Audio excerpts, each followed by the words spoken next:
বিপুল উৎসাহ উদ্দীপনার মধ্য দিয়ে জাঁকজমকভাবে সম্পূর্ণ হলো মৌলভীবাজারের কোমলগঞ্জ উপজেলার শ্রমিক ইউনিয়ন চট্র 2359 এর অন্তর্ভুক্ত পতনসার ইউনিট সিএনজি অটোরিকশা ও অটো টেম্পো চালক সমিতির দ্বিবার্ষিক নির্বাচন অনুষ্ঠিত হয়েছে।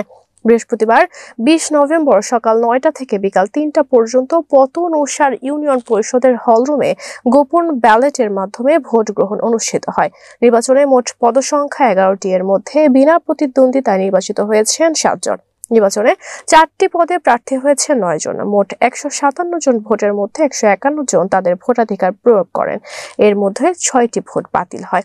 বিকাল 4টায় নির্বাচন পরিচালনা কমিটির প্রধান আহ্বায়ক ও পতনসার ইউনিয়ন পরিষদের চেয়ারম্যান অলি আহমদ খান ফলাফল ঘোষণা করেন।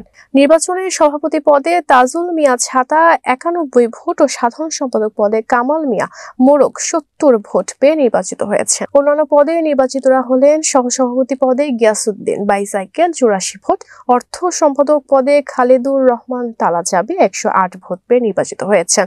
এছাড়া বিনা প্রতিদ্বন্দ্বিতায় সহ সাধারণ সম্পাদক পদে সুন্দর মিয়া, সাংগঠনিক পদে তেরা মিয়া, প্রচার সম্পাদক পদে আবুল মিয়া, দপ্তর সম্পাদক পদে রোপন মিয়া ও সদস্য পদে জয়দর আলী, শিপন মিয়া ও হুসাইন আহমদ নির্বাচিত হয়েছেন। নির্বাচনে প্রধান নির্বাচন কমিশনের দায়িত্বে ছিলেন শওকত আহমদ। সহকারী কমিশনার হিসেবে টিপুল আলী ও সাকিব আহমদ খান দায়িত্ব পালন করেন।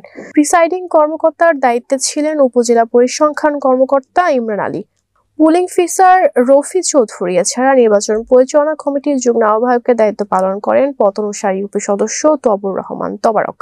শমশেরনগর পুলিশ ফাঁড়ির এসআই হামিদ চৌধুরী, সাংবাদিক মাহিদুল ইসলাম ও তানভীর চৌধুরী প্রমুখ।